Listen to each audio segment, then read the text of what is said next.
One of the first fermentations I ever did was ginger beer, and it was dead simple. Ginger plus water plus sugar, mix it all together, and in a few days you have a bubbly, sweet, fermented non-alcoholic soda with a spicy ginger kick.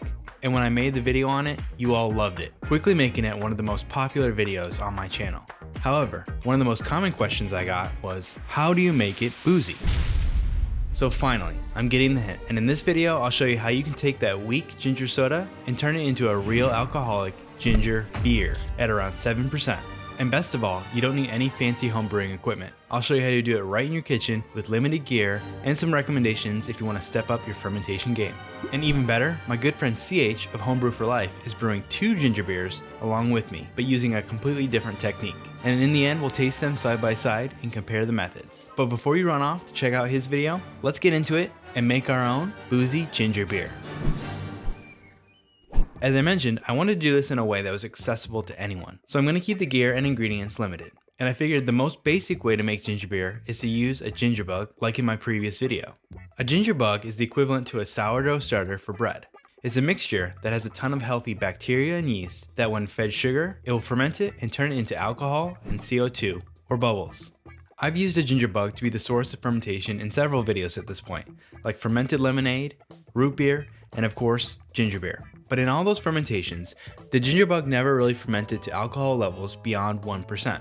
Many of you asked, can you just add more sugar to make it more alcoholic? And while my intuition was to say no, I thought, why not test it out? So this time around, I'll be adding a ton of sugar and a huge amount of ginger bug to see how far it will take us. And if it doesn't ferment all the way, I got a few tricks up my sleeve. But let's back it up and start at the beginning. The first thing we need is a strong and active ginger bug. I showed this in the original video, but to recap it quickly, it takes 3 things to make a ginger bug. Chopped ginger, sugar of some kind. I usually use plain table sugar, but honey, maple syrup, or any natural sugar works great. Just no sweeteners like stevia, as they won't ferment. And finally, water. Mix it in a mason jar and watch it come to life. After a few days of feeding the ginger bug with a little more sugar and ginger, it'll eventually start becoming very active and have a nice foamy fermentation activity at the top. This means it's ready. If you want to know more details, go back and check out the last ginger beer video, or hit subscribe, because I'm working on a big ginger soda video, and I plan to go into greater detail for that video, coming soon. Next up, we need a vessel for the fermentation. This depends on the size of batch you're wanting to make. If it's a 1 gallon, you can just use an old juice bottle, or even one of those glass apple cider bottles would be fantastic. If you're wanting 5 gallons, then check out some homebrew shops online or locally for a nice fermenter. You can even make a DIY plastic one from the hardware store. In fact, that's exactly what I decided to do, except I made a smaller 2-gallon fermenter. I have a full video showing how it's done, but basically you buy a food-safe 2-gallon bucket and the corresponding lid at Lowe's or Home Depot. Then drill a few holes for a spigot and airlock. I'll have links to these extra parts, but if you don't want to get those, you can just use the bucket as is and just keep the lid slightly cracked during fermentation. But you'd be surprised at what you can use as a fermenter.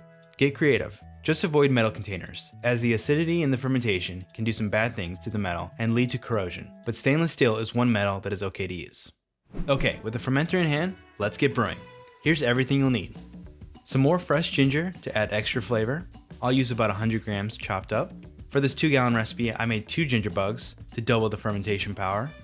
Then 32 ounces, or a little less than a kilo of sugar. I know it seems like a lot, but don't worry, most of it will be consumed by the yeast and turned into alcohol. And lastly, some filtered water, about 2 gallons. Avoid tap water if you can, as it can have things in it that will prevent fermentation or lead to off flavors, especially if you live in a city. So distilled or spring water from a bottle is a safe bet if you're unsure. It also helps to have a spoon or something to mix with, and make sure that the bucket and spoon are well cleaned and sanitized before use. Now mix that all together. I dumped in the entire ginger bug so I could get the most out of them, but you can always reserve some of the ginger bug liquid to restart your ginger bug for new fermentations. I then added in the ginger, and then mix it up, making sure to dissolve the sugar. Pop on the lid, and if you have an airlock, you can add that, or just place a shot glass over the hole to keep any bugs out and let the CO2 created escape. Or worst case, crack the lid. You just don't want to seal the fermenter completely, or it could blow its lid. This should give us a gravity of 1.050, and this is a hydrometer which measures the sugar content and gives us that number. It will help us to determine the alcohol percentage, and if things go well, that means we should end up with about a 6.5 to 7% ABV.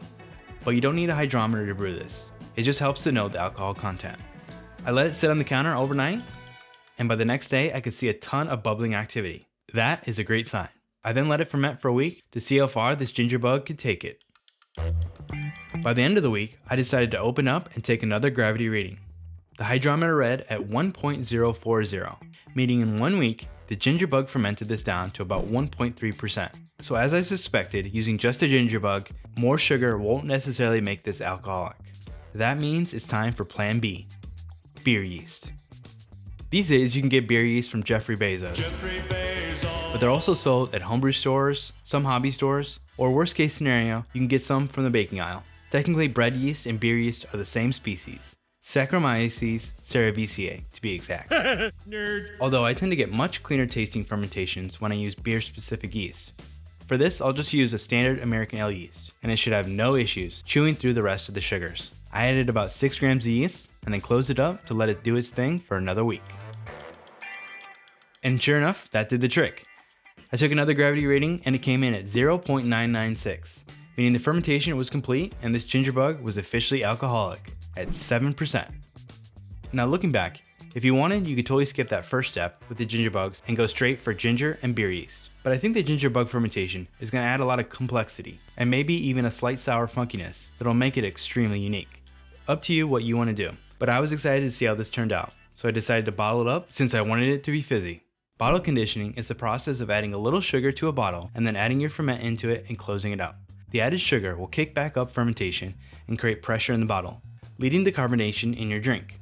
It can seem super intimidating, especially if you use glass and are afraid of bottle bombs.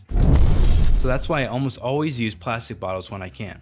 These PET bottles are perfect for something like this. They'll almost never explode, and as they build pressure, you'll be able to feel the bottle get hard, so you know exactly when they're ready.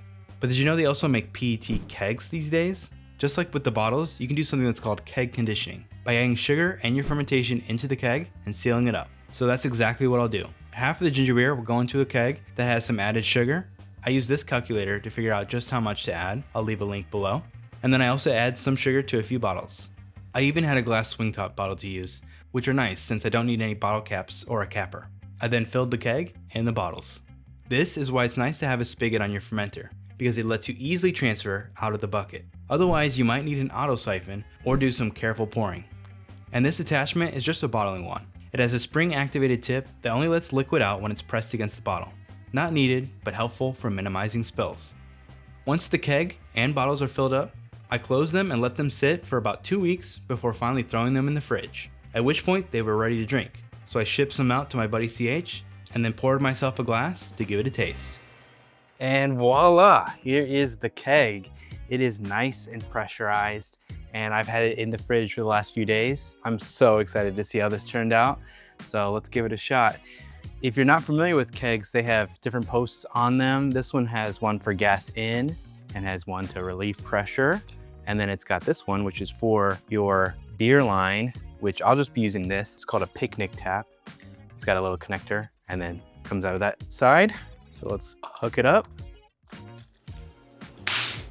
Ooh, there we go. That definitely means it's carbonated. So let's give it a shot. Oh yeah. Oh, that looks great. Oh yeah, that looks good. Nice and fizzy.